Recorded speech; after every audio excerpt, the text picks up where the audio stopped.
penghakiman nanti, kita tidak dituntut dosa. Kita dituntut seberapa besar engkau mengasihi aku. Karena aku sudah terlebih dahulu mengasihi engkau. Kan begitu ayatnya. Jangan enak nyanyinya. Karena engkau mengasihi aku lebih dulu. Ya, dia berikan kasih itu begitu besar. Sampai di mana melimpah dalam hidupmu. Baik kepada Tuhan maupun kepada sesama manusia. Mereka banyak rindu. Tapi karena mereka itu keturunan keledai liar, bodoh dan liar tadi, kita takut duluan. Padahal tidak, dia tetap keledai. Gitu. Sekarang keledai saling mengkhianati. Nah soal itu saudara.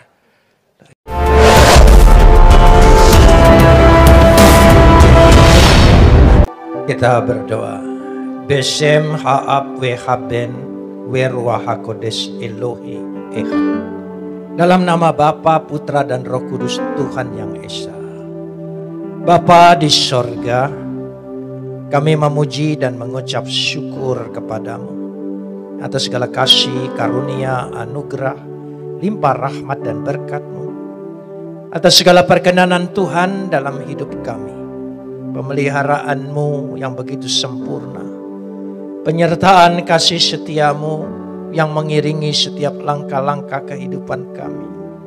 Perlindunganmu yang senantiasa menaungi kami. Untuk itu kami mau menaikkan ucapan syukur kami yang tak terhingga kepadamu. Seraya senantiasa menyerahkan diri kami di hadapan Engkau. Sebab di dalam Engkau kami akan terpelihara dengan sempurna. Karena Engkau adalah pemelihara yang kekal. Saat ini berkata-kata dan bersabdalah kepada kami. Lewat pemberitaan firman-Mu. Biarlah Roh-Mu itu sendiri yang mengurapi kami semua. Hamba-Mu yang berbicara, umat-Mu yang mendengarkan. Urapan-Mu senantiasa ada pada kami. Terima kasih Bapa. Dalam nama Yesus kami berdoa. Amin. Silakan duduk.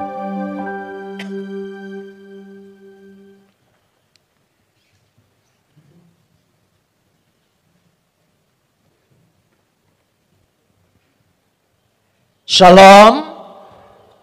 Pagi ini kita akan bersama-sama membaca firman Tuhan yang terambil dari kitab Roma pasal yang ke-8 ayat 14 sampai ayat 17.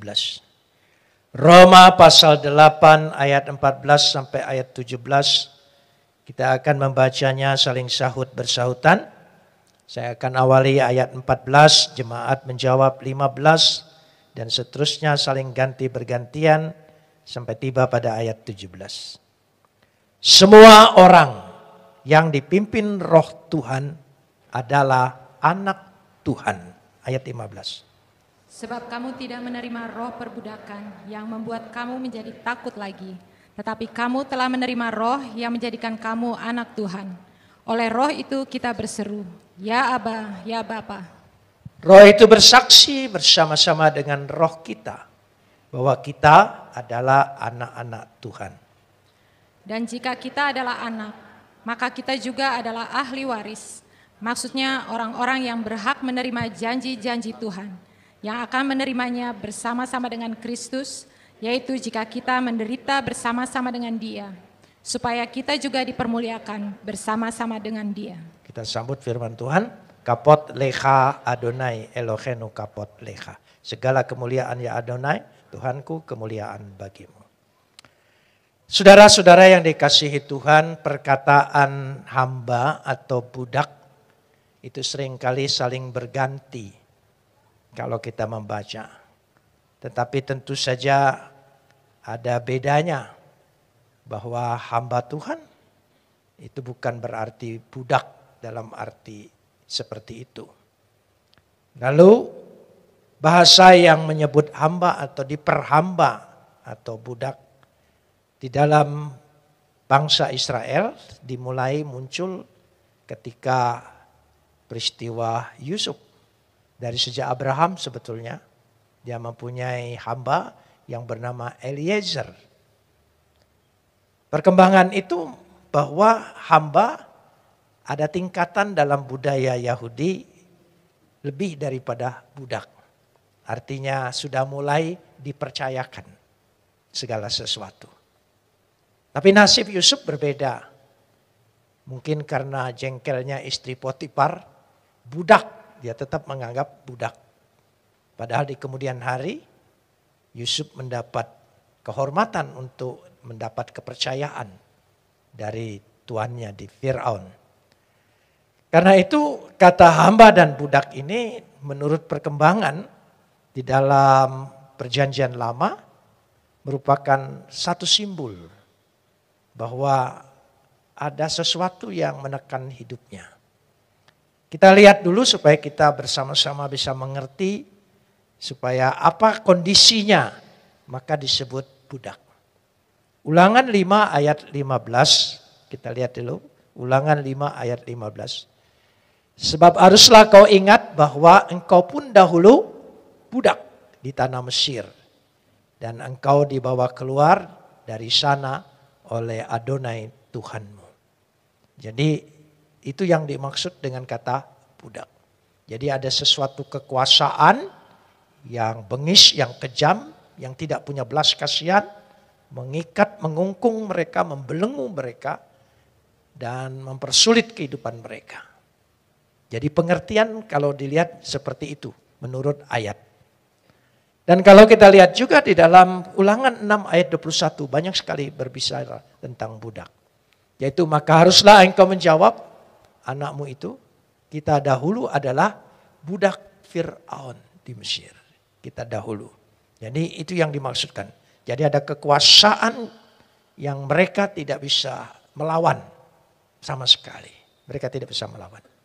Pasal 7 ayat 8 kita lihat perkembangan di sini, ya. Tetapi karena Tuhan mengasihi kamu, memegang sumpahnya yang telah diikrarkan kepadanya dan kepada nenek moyang, maka Tuhanlah membawa kamu keluar dengan tangan yang kuat dan menebus engkau dari rumah perbudakan, dari tangan Fir'aun Raja Mesir. Jadi kita lihat sebelum kita menyusun apa definisi budak. Kita lihat ayat-ayat ini bahwa seorang budak dikuasai oleh kekuasaan asing yang sangat kejam dan tidak memberikan belas kasihan padanya. Dan dia tidak bisa melawan. Lalu ada kekuasaan yang lebih besar lagi, yaitu Tuhan. Yang membawa mereka keluar dari perbudakan itu. Saudara bisa menangkap pengertian ini? Artinya pada waktu menjadi budak, tidak ada kekuasaan yang bisa melepaskannya. Dan begitulah hukum dan tradisi di Timur Tengah pada waktu itu arti budak. Budak selamanya seumur hidupnya tidak bisa melepaskan diri. Ya, meskipun dia menikah, punya anak-anaknya juga tetap jadi budak. Dan terus. Ya, jadi pengertiannya seperti itu. Jadi harus ada kekuasaan lain, kekuatan lain yang lebih kuat dari kekuatan yang menguasai dia menjadi budak, baru bisa dimerdekakan. Jadi ayat-ayat ini mendefinisikan apa arti budak itu. Dan tentu saja budak itu perbedaan dengan anak. Saya memberikan ilustrasi. Ilustrasinya terambil dari ayat juga. Kejadian 15 ayat 1 dan 4. Kejadian 15 ayat 1 dan 4. Kita lihat di sini. Ya. Kemudian datanglah firman Tuhan kepada Abram dalam satu penglihatan. Janganlah takut Abram, akulah perisaimu, upahmu akan sangat besar. Abram menjawab, ya Adonai Tuhan, apakah yang akan engkau berikan kepadaku? Karena aku akan meninggal dan dengan tidak mempunyai anak. Dan yang akan mewarisi rumahku ialah Eliezer, orang Damsyik itu, seorang hambanya. Lalu kata Abram, engkau tidak memberikan kepadaku keturunan, sehingga seorang hambaku nanti menjadi ahli warisku. Dia tidak punya anak. Jadi dia punya hamba, yaitu yang kepercayaannya. Ya. Dan tentu dia yang akan mewarisi aku. Saudara, Tuhan berbicara pada ayat 4 begitu tegas beda antara hamba dengan anak. Tapi datanglah firman Tuhan kepadanya demikian. Orang ini tidak akan menjadi ahli warismu. Jadi budak hamba tidak akan menjadi ahli waris. Di situ. Melainkan anak kandungmu. Dialah yang akan menjadi apa? Ahli warismu. Jadi hanya anak yang bisa menjadi ahli waris. Dalam perjanjian baru kata budak ini berkembang. Menjadi sebuah ikatan dosa. Saudara analogikan dengan ketika di Mesir. Dan ketika manusia jatuh dalam dosa. Jadi dosa itu memperbudak hidup kita. Dan kita tidak bisa melepaskan diri dari perbudakan dosa itu. Itu penting. Sehingga ketika dia tidak bisa melepaskan diri, harus ada kekuatan lain. Yang lebih kuat dari kuat dosa itu. Tentu saja dosa itu selalu kita alaskan bahwa itu berasal dari setan. Oke, tapi sekarang setan manusia yang kesetanan lebih pintar daripada setan. Setan sendiri minta ampun dengan karena setan bilang yang korupsi kamu, yang menikmati uang kamu, kok kamu bilang setan? Padahal setan tidak menikmatinya. Yang memperkosa kamu, yang menikmatin pelacur kamu, tapi kok kamu bilang digoda setan?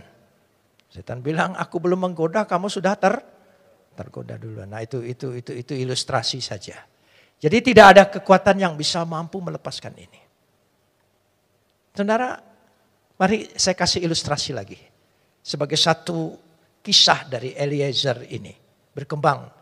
Dan ilustrasi ini saya ambil dari percakapan rabi-rabi Yahudi. Rabi-rabi Yahudi itu ketika bercakap-cakap di depan umatnya selalu memberikan sebuah ilustrasi. Bagaimanapun dan perjanjian baru pun menegaskan kita akan dihakimi. Kita akan pasti dihakimi. Jangan saudara kira kita tidak akan dihakimi, kita pasti dihakimi. Lalu penghakiman yang pertama itu penuduhnya adalah setan. Setan bilang, dosamu, perbuatanmu, dia akan menuntut engkau terus. Aku tahu dosa-dosamu, karena aku yang memulai dan mengawalinya. Aku tahu, kamu tidak bisa lepas dari tuntutanku tentang dosa. Lalu bagaimana kita bisa menjawab itu? Dosaku sudah diampuni. Apa buktinya? Kristus mati buat saya. Dan tubuhnya dia berikan bagi kita. Darahnya dia curahkan bagiku. Dan aku ingat itu setiap perjamuan kudus. Dosaku sudah diampuni. Iblis tidak punya kekuatan lagi untuk menuduh kita. Amin. Beri kemuliaan bagi Tuhan. Luar biasa. Tidak punya kekuatan lagi. Tidak punya alasan lagi. Buktinya jelas. Kalau tidak ada bukti, setan akan melanjutkan. Mana buktinya? Betapa penting kematian Kristus. Amin, saudara. Ini penting. Kebergantungan iman kita kepada Yesus. Itu penting sekali. Kalau ini hilang, hilang semua kepercayaan kita. Bagian kedua. Malaikat. Nah ini kita sudah bebas dari dosa ya. Tapi penghakiman tetap ada. Apa yang dihakimi? Dosa tidak ada. Dosa sudah tidak ada. Lalu apa yang akan dihakimin kepada kita orang yang percaya? Orang yang sudah ditebus oleh Tuhan dari dosa-dosa kita, kesalahan kita. Tuhan sudah lupakan itu semua. Lalu apa yang akan dituntut kepada kita? Coba. Tetap akan dihakimi. Pertanyaannya, kita akan dihakimi. Seberapa besar engkau mengasihi Tuhan dan seberapa besar engkau mengasihi sesama manusia. Kita akan dihakimi tentang kasih kita. Seberapa besar. Hati-hati. Jangan anggap, wah itu kasih kerelaanku. Enggak bisa. Itu kasih sudah diberikan kepada kita dari Tuhan. Dia sudah mati bagi kita. Amin. Dari Tuhan. Kasih yang begitu besar. Sebagai ahli waris. Warisan yang diberikan kepada kita. Seberapa besar engkau mengasihi dia. Engkau kembalikan kepada dia. Seberapa besar engkau mengasihi sesama manusia. Hati-hati.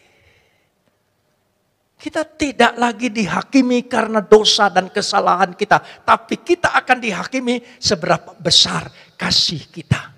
Kita kembalikan kepada Tuhan. Dan kita mengasihi sesama manusia. Amin. Jangan tepuk tangan. Bertobat. Bertobat. Itulah yang jadi renungan kita. Kerelaan kita. Itu yang menjadi tanggung jawab kita. Kita sudah dimerdekakan dari dosa, bukan berarti kita merdeka berbuat dosa. Kita merdeka untuk mengasihi. Amin. Itu penting.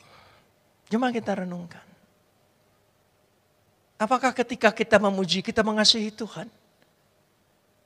Sungguh, kita mengasihinya. Karena kita sudah kalau Tuhan tidak mengasihi kita dulu dan tidak memberikan kasihnya, Tuhan tidak menuntut apa-apa.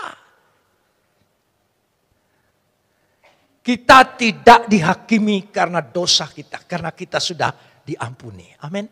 Buktinya ada? Ada.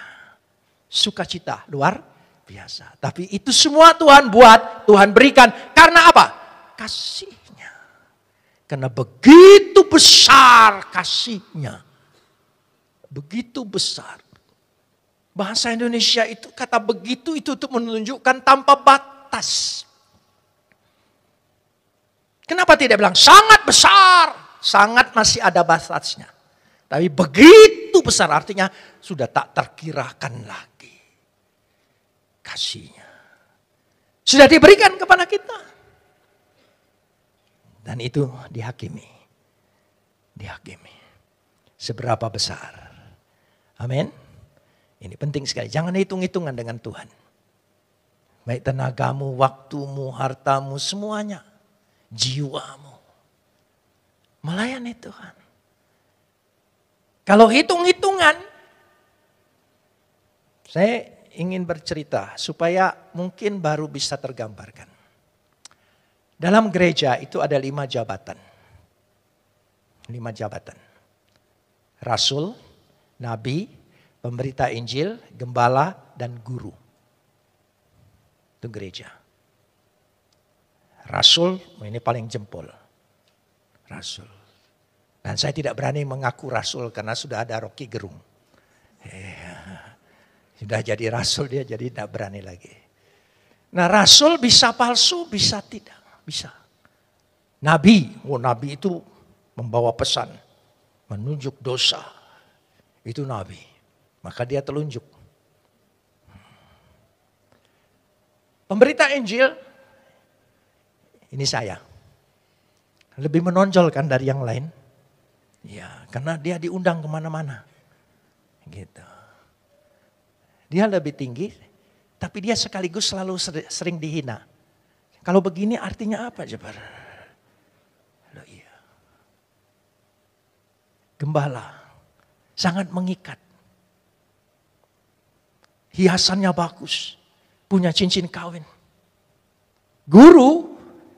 Guru-guru sekolah minggu. Guru-guru yang ngurus-ngurus ini. Yang ngurus pemuda. Itu ini. Biar kecil. Ini perjanjiannya kuat. Coba. Tidak ada orang. Ayo. Swear. Janji. Selalu pakai ini. Tidak ada yang begini gitu. Itu menunjukkan. Nah saya ingin langsung begini. Kalau bukan mengasihi Tuhan. Memang sering diundang kemana-mana. Ya, saya ingin, entah saudara bilang ini curhat. Tapi sebetulnya bukan. Hanya untuk menunjukkan. Kenapa kita bisa buat seperti ini? Karena kita mengasihi Tuhan. Saya diundang, saya tidak pernah pasang tarif. Meskipun Beberapa hamba Tuhan pasang tarif. Tapi ada jeleknya yang tidak pasang tarif ini. Dianggap gampangan oleh orang. Terserah. Saya diundang. Kadang-kadang disuruh khotbah 3 kali, 4 kali. Untuk mendapat PK lebih besar, lebih banyak. Supaya bisa membiayai pos pelayanan saya. Itu. Bukan membiayai diri saya, pos pelayanan saya. Ya karena tidak ada tarif. Jadi orang dengan mudahnya. Tapi kadang-kadang saya ingin buat sistem. Tapi tidak tega. Dan tuntutan kepada pos pelayanan begitu besar. Karena pos pelayanan ini bukan dikasih PK. Kita bawa PK. Tapi Tuhan sadarkan.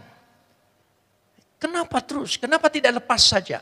Emeritus kan pensiun selesai. Gembala ada pensiunnya. Pemberita Injil itu tidak ada pensiunnya. Guru itu tidak ada pensiunnya.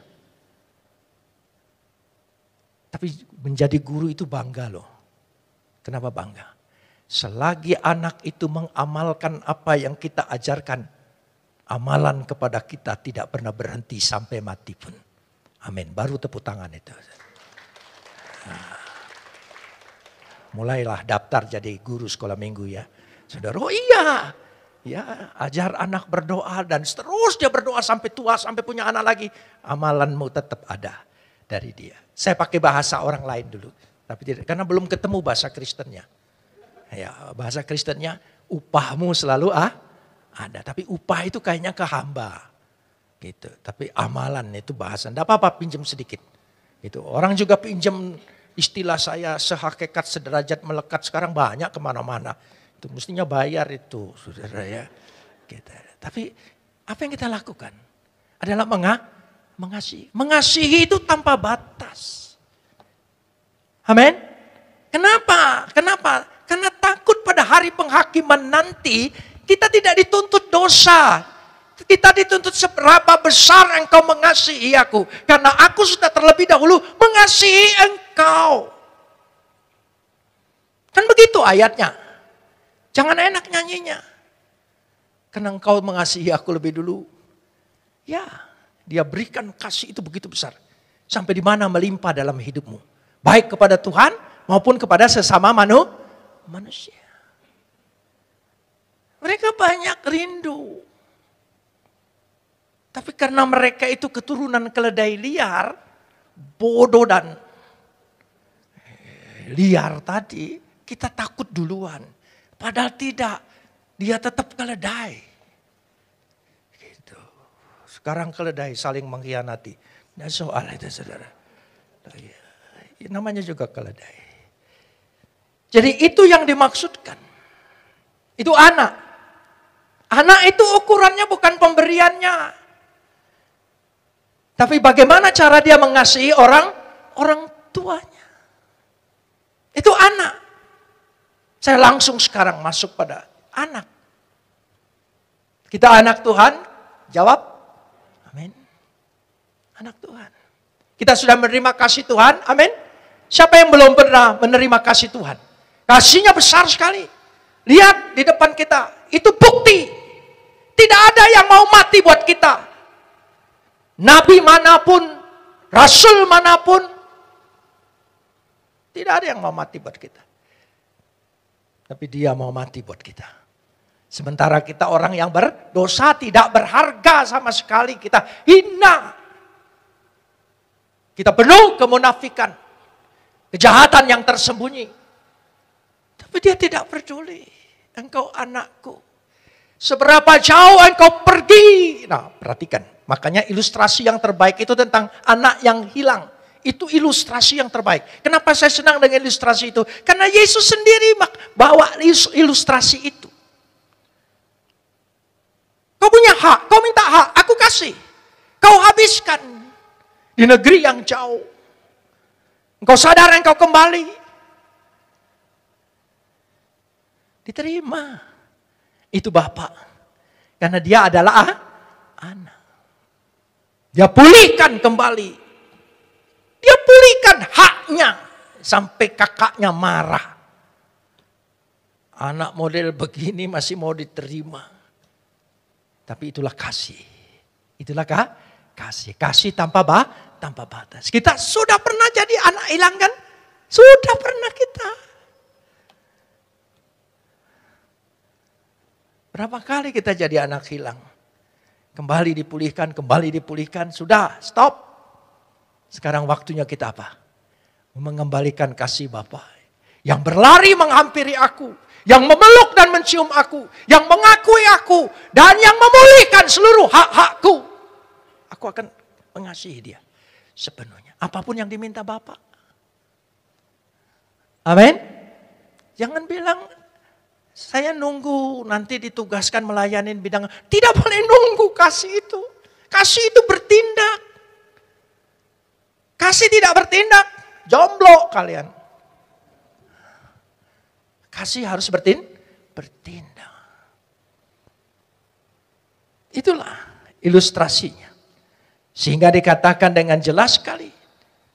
Dia memiliki hak bagian. Anak yang kehilangan hak. Tetapi anak yang dikembalikan dan pemulihan haknya itu total. Total. Luar biasa. Karena itulah Yohanes 1 ayat 12. Yohanes 1 ayat 12. Tetapi semua orang yang menerimanya, tolong sambung, diberinya kuasa supaya apa? Menjadi anak-anak Tuhan. Yaitu mereka yang percaya dalam nama Yesus. Amin. Jadi kita diberi kuasa sebagai anak. Oh, dahsyat, diberi kuasa sebagai anak. Ada sebuah ilustrasi. Di zaman dahulu kala, konon kabarnya. Gitu. Ini kalau orang sastrawan bicara. Ada sebuah kerajaan. Dan kerajaan itu, ya, halamannya luas, istananya. Dan di halaman kerajaan itu ada sebuah pohon. Dan buah-buahannya mahal. Ada anak orang miskin ingin sekali makan buah itu. Bagaimana caranya? Dia bersahabat dengan anak raja. Apa saja diperintahkan anak raja, dia ikutin. Akhirnya dia jadi teman. Lalu anak raja itu mengambil buah itu dan memberikan kepada anak miskin ini. Dia menerima dan menikmati buah dari halaman raja. Karena bersahabat dengan anak raja. Karena anak tunggalnya lebih dulu datang kepada kita, maka kita jadi anak-anaknya. Anak tunggal. Dia satunya. Jadi setan, iblis itu Lucifer bukan anaknya. Jangan salah punya pengajaran seperti itu. Itu akibat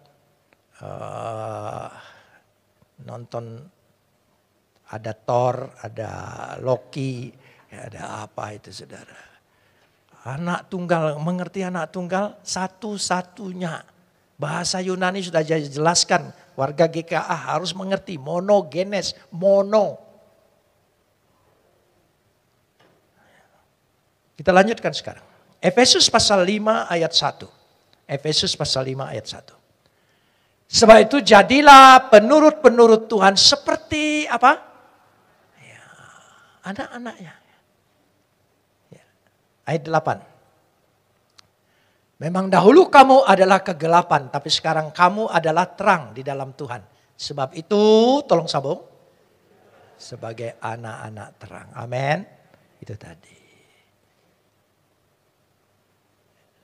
Kenapa setan kalau malam lebih beroperasi? Loh iya. Kenapa tidak pernah siang? Ya, selalu setan itu malam. Night club juga buka malam. Rumah bordir juga buka malam. Kalau siang itu keterlaluan, saudara ya. Nah, itu. Karena dia adalah sang gelap. Jadi gelap itu tempatnya, wilayahnya. Ya, wilayahnya. Sehingga kita adalah anak-anak terang. Kita ditekankan di situ. Yesus berkata, akulah terang dunia, terang dunia. Banyak sekali dia bicara. Sehingga ikut Yesus, terang. Dikuasai Roh Kudus, ikut terang. Roh Tuhan melayang-layang di atas permukaan air. Ketika kegelapan terjadi, kekacauan terjadi, tetapi terang. Jadilah terang, maka terang itu jadi. Yehior wa yehior.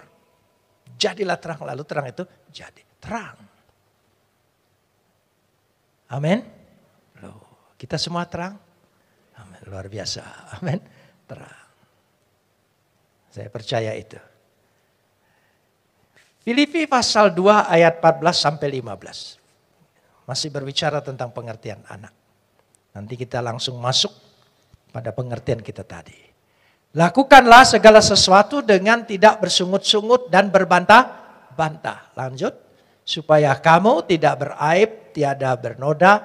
Sebagai anak-anak Tuhan yang tidak bercela di tengah-tengah angkatan yang bengkok hatinya. Itu semua kasih. Ada enggak orang mengasihi bersungut-sungut? Tidak ada. Rela dia. Ya, nunggu itu rela. Maka saya pikir pacaran itu paling indah di zaman dulu. Ya, daripada zaman sekarang. Pacaran tapi masing-masing sibuk dengan HP-nya kan. Gitu. Tidak ada indahnya. Kalau dulu tanpa HP, jadi face to face. Gitu. Berhadapan. Indah kan? Ya. Jam tidak punya. Tapi tepat waktu kalau sudah janji. Oh, hebat. Karena tiket bioskop sudah dibeli. Itu semua tepat waktu. Tempat yang paling aman untuk pegang-pegangan hanya di bioskop kan. Ya. Karena waktu filmnya terang, bioskopnya gelap. Bagus juga sekarang gereja ada di bioskop. Jadi ya, mungkin berpikir-pikir gitu. Tapi saya khotbah di situ indah juga saudara. Ya gitu. Bioskopnya ada kursi yang tidur-tiduran. Enak ya dengar khotbah sambil tidur-tiduran. Luar biasa gitu. Ya tidak apa-apa. Jadi maksudnya kasih itu luar biasa. Nah kenapa kita seberapa besar sih bagusnya doktrin kita, dogma kita, ajaran kita, etika kita, semua bagus sekali. Kalau tidak ada kasih, apa yang akan diadili nanti?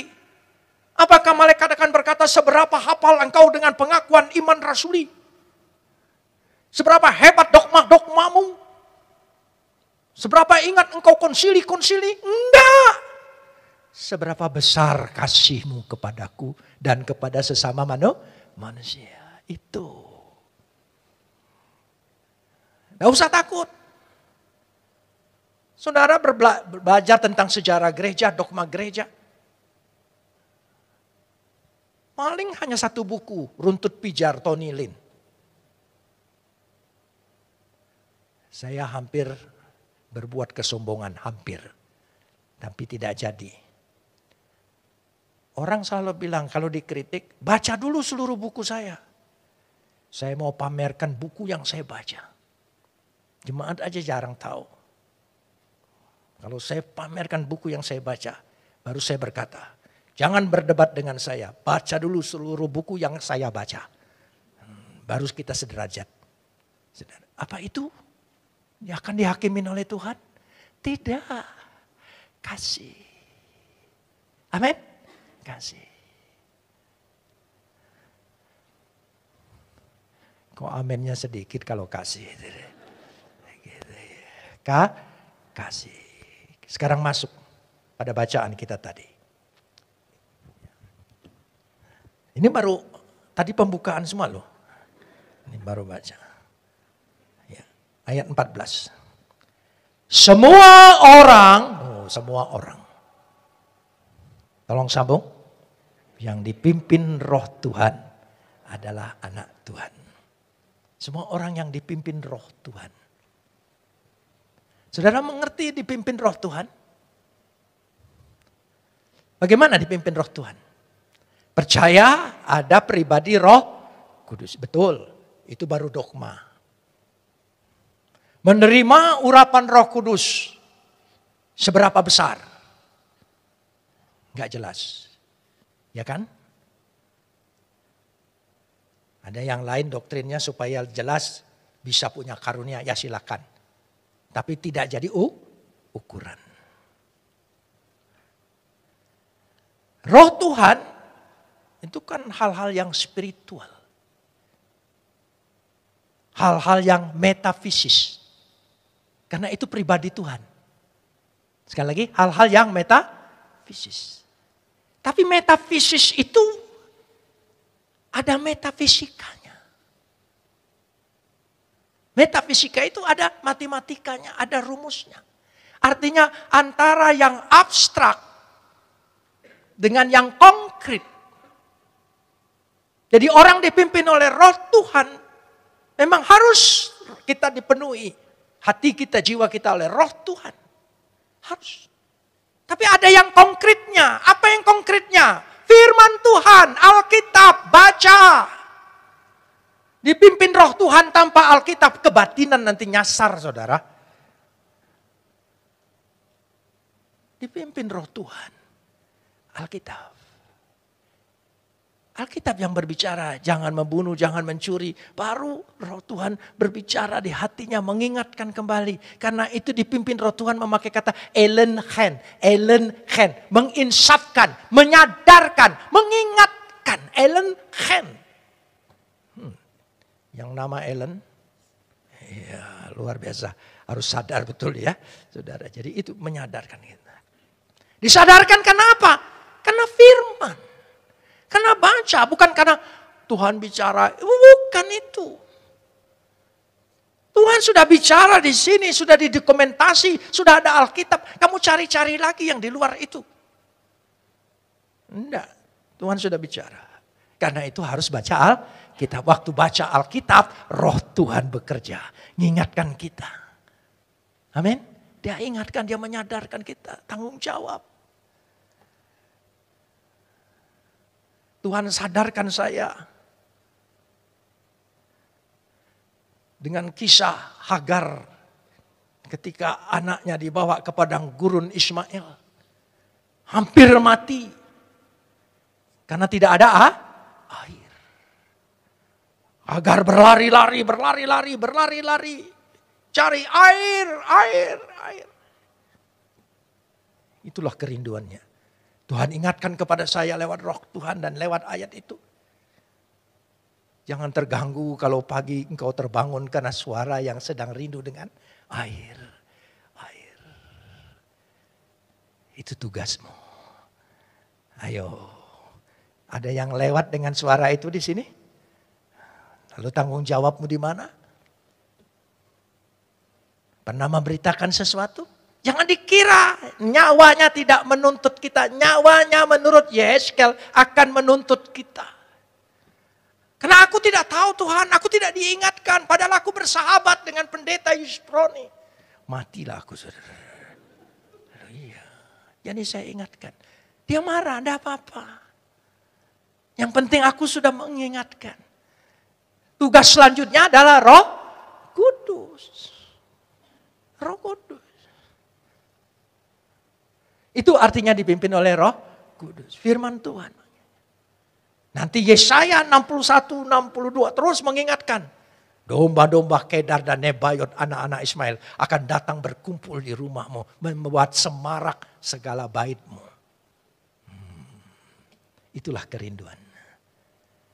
Jadi upah, susah payah, capek. Ya, bontang-banting sana sini. Memenuhi undangan orang hanya untuk mencukupi pos pelayanan itu. Orang tidak peduli karena ini bukan proyek raksasa. Ini proyek supaya jiwanya. Amin. Loh iya. Ternyata setelah dijalanin. Begitu dapat satu aja sukacitanya luar biasa. Baptiskan. Sukacitanya. Aku sudah mengasihimu Tuhan. Aku jalankan amanat agung. Pergilah. Beritakanlah Injil. Baptiskanlah mereka. Ajarlah mereka. Sekarang amanat agung sudah berubah. Pergilah ke gereja-gereja. Ambillah anggota-anggota orang. Baptis ulang kembali. Jadikanlah dia jadi anggota kita. Begitu sekarang. Amanat agung sudah berubah sekarang saudara. Ya, makanya orang sudah keluar dari gereja kita masih suka datang. Itu sedang pergilah mengambil. Itu kenyataannya. Tapi tidak apa-apa. Semua bebas merdeka. Mau kemana aja. Tapi apa itu mengasihi Tuhan? Coba ayo. Ukuran manusia, apa itu mengasihi Tuhan? Mengasihi Tuhan perintahnya pergi. Pergi itu keluar, bukan ke dalam. Berulang saya kasih ilustrasi, kalau mancing itu di laut lepas, jangan di akuarium. Oh iya. Akuarium yang terbesar, saya pernah lihat. Di mana-mana setelah Philadelphia itu. Ya. Atlanta terbesar. Belum pernah kan? Nah, kalah dengan penginjil kan? Nah, itu hebatnya penginjil. Saudara diundang sampai ke Atlanta. Itu. Udah. Besar betul-betul. Kita kecil. Gelap, sana terang, tidur saya.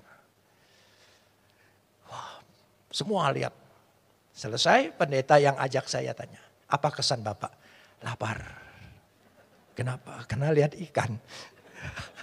Ya orang Palembang lihat ikan maunya makan. Sama dengan orang Manado saudara ya. Ya gitu jadi lapar saya. Bukan kagum dengan apa-apanya. Jadi sesuatu mengasihi itu Tuhan.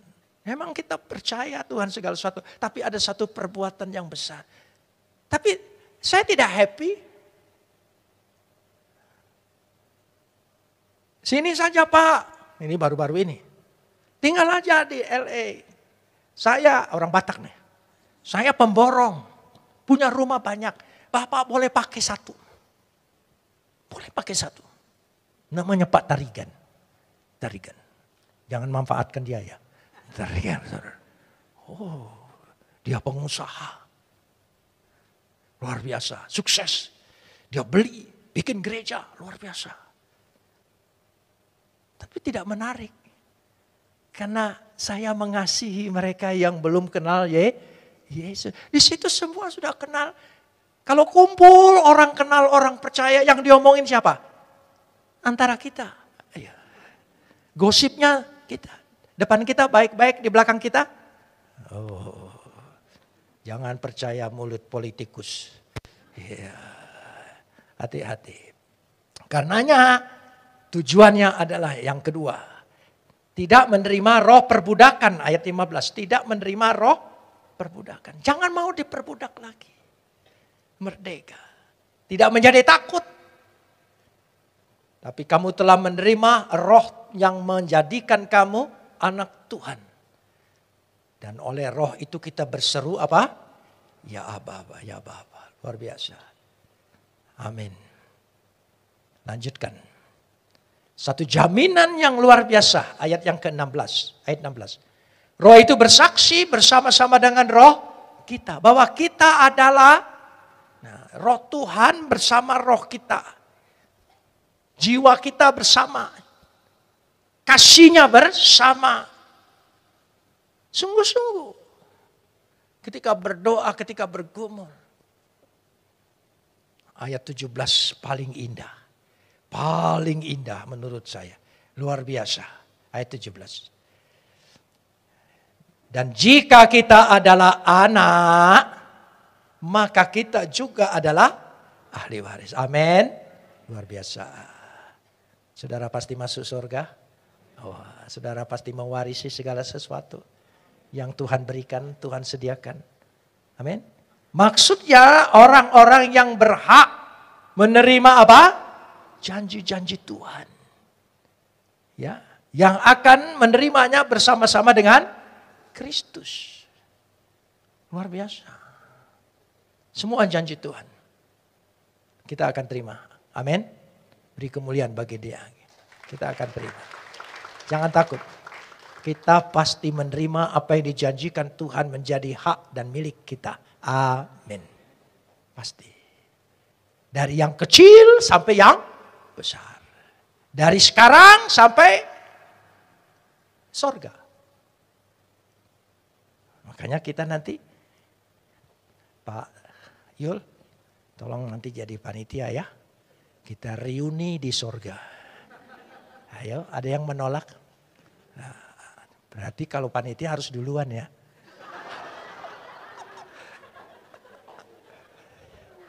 Loh iya, nggak jadi ya kata ya. Kasihan nanti ibunya. Gitu. Ya udah kalau mau bareng gimana caranya? Tunggu di bom sama-sama. Nah, gimana? Ya sudahlah, yang pasti kita pasti ketemu. Amin saudara, pasti ketemu. Walaupun Pak Yul sudah diedit di sorga. Loh iya. Adam itu korban terus.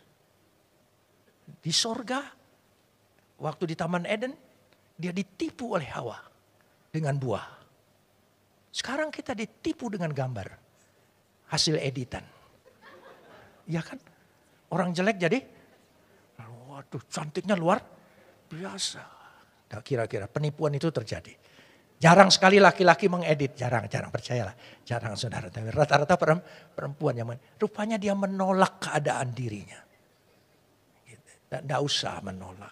Boleh edit sedikit-sedikit aja gitu. Jangan sampai total. Gitu. Total sampai kita enggak apa? Ya, enggak kenal gitu. Bahasa Palembang tuh enggak keciren gitu. Ya gitu. Jadi enggak kenal. Nah, baiklah. Jadi kita senang sekali nanti. Kita pasti menerima waris itu semua. Amin. Apa yang janjikan Tuhan sekarang? Mintalah apa saja yang kau kehendaki, aku akan beri. Iman, yakin? Amin. Loh ya. Dia akan beri.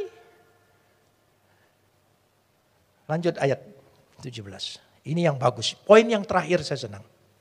Yaitu kita yang menderita bersama-sama dengan Dia. Supaya kita juga dipermuliakan bersama-sama dengan Dia. Kita menderita karena namanya. Karena pekerjaannya. Karena pelayanannya. Kita menderita. Tapi kita akan dipermuliakan bersama Dia. Amin. Itu ayat tidak stop di situ. Engkau menderita karena bersaksi karena Kristus. Engkau menderita segala sesuatu. Tidak usah takut. Kita akan terima dipermuliakan.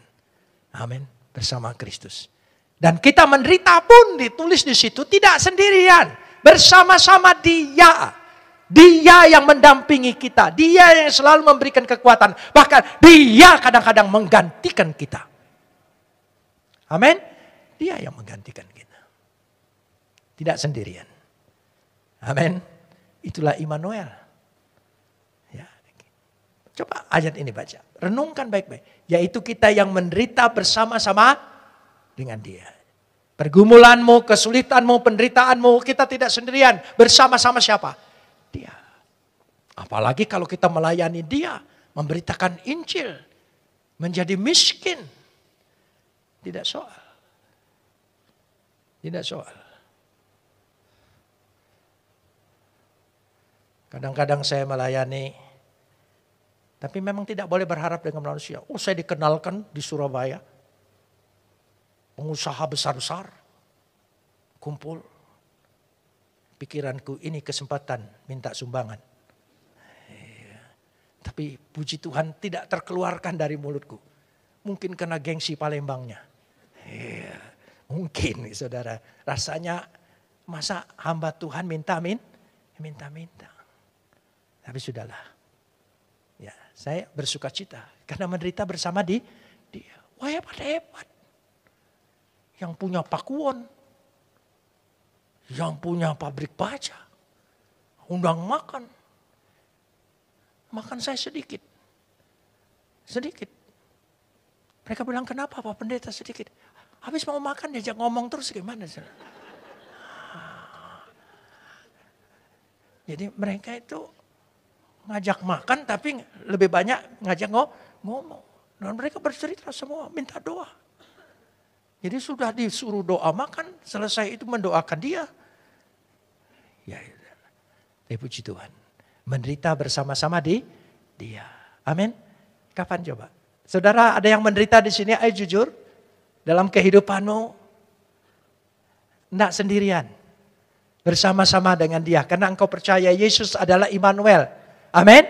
Engkau bersama dia. Dan kita akan menerima kemuliaan juga bersama dia. Amin. Mari kita berdoa.